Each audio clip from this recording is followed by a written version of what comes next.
Hi, it's Miriam with Engadget, and I'm here with Vesamati of Jolla, who is going to demonstrate Sailfish for us. So this is the Sailfish OS. Yeah. First I'm going to show you the lock screen. So we have a pulley menu up here where you can choose some of the most common functionality. Then we have notifications and clock. And you can just peek for the notifications that are not visible otherwise. So here we have a battery and cellular. So we have nice 3G network here. Just push up to unlock the screen. Yeah.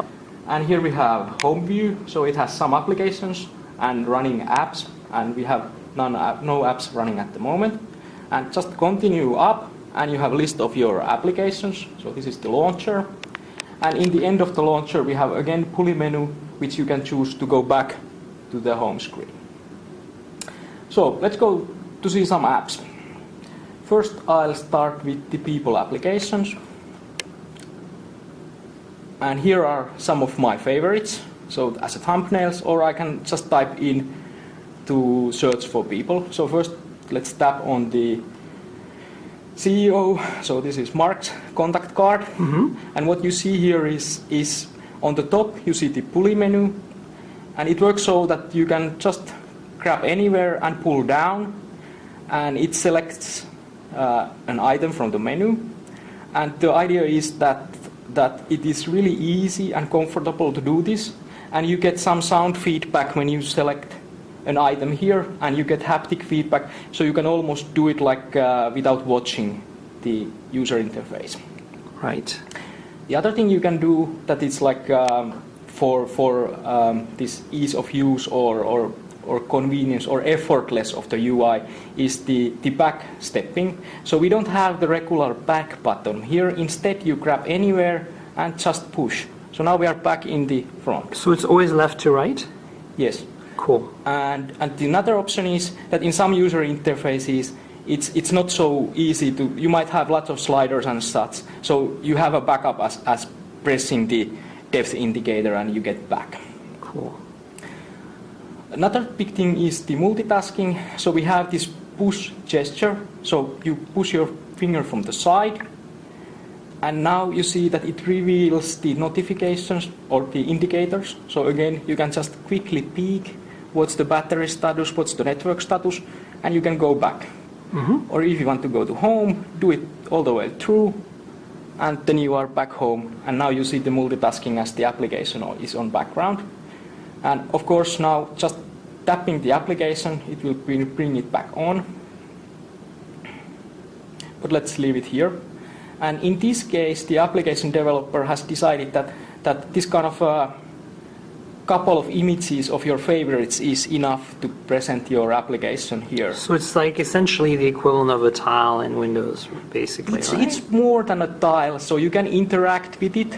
So there are these gestures that you can do with it. Not with this application, since this just shows the content. And also, this is true multitasking. So if your application is, let's say, media player, it could be showing preview of the song being played or something like that. Or visualizer, right? Yeah, cool. Exactly. Okay. So it's real multitasking. Let's actually show the media player. So it opens up, there are various things you can do. Let's see the songs. And let's play something. Well, it's quite quiet on this device, but so what you're showing us right now, these apps, are they basically the kind of apps, are they just demos, or are they actually the apps we're going to be bundled with the OS when it launches and later next year? These are the apps these are real apps, and of course there will be some changes based on things that we haven't implemented yet or UI changes come, but essentially this is the UI concept we have. So now you see this media player, so it's live here, it shows the time remaining, and in the bottom you have two icons. Those indicate the actions you can make with this cover.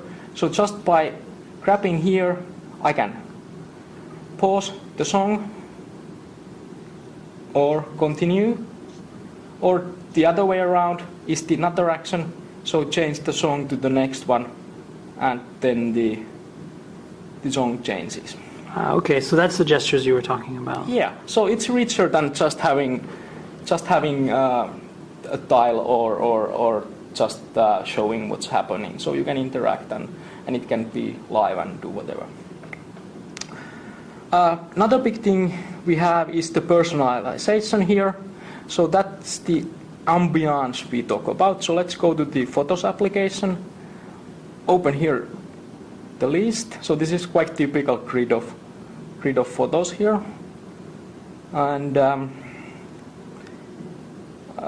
let's pick something. So these are nice. But okay, we are Jolla, you know the reference. So let's make ambience out of this picture. So again, pull down menu, create ambience. And you see that it changes all live. So it changes the background image for the application. It changes the highlight colors here. And the menu looks... So this is done programmatically, right? You Yes. kind of estimate the colors and you just create a UI tone for that. Exactly. And so to be clear on the pull down gesture, you're just pulling down as far as the menu item you want, basically. Yes, exactly. Got it. And you get sound and haptic feedback so that you know that, okay, I hit the first one, and if it has more, you get the understanding that which one you are. And like you see, the background picture here, it has this texture on top of it, and it also has some smoothness on it. So it remains readable. You see the search people text there, it remains perfectly readable, and still it's personalized on the mood. So if I'm feeling blue, this is Right. quite So you're nice. kind of doing some blur and some Yeah, and alpha on top of it. Exactly. And it is adjusted so that it's exactly the background you have. The background lives here, so it moves a little bit when I go So back it's kind and of forth. interesting, and you're dynamically changing basically the overlay of your background based on the UI's context, which is kind of a new thing, right? Kind of, yes. So this is the ambience look and feel that we want to get that. Well, okay. Well, thank you so much for showing us this. You're running this right now on an N950 developer device, which used to be the Migo developer device from Nokia. Obviously, this is what you're supporting right now for developers, correct? And you will be having some actual devices sometime next year. So I just want to make that clear for our readers, obviously. So we use this device as demonstration, so we are not providing this image for third parties. Right, not yet. So it's purely demonstration right now, and no developers have access to it yet. Yes, but the underlying open source technologies are already available. And Got it. Because I did see you release something, and I wasn't quite sure. yeah. All right, well, thanks for clarifying. I really appreciate your time. Okay. Thanks again. Thanks.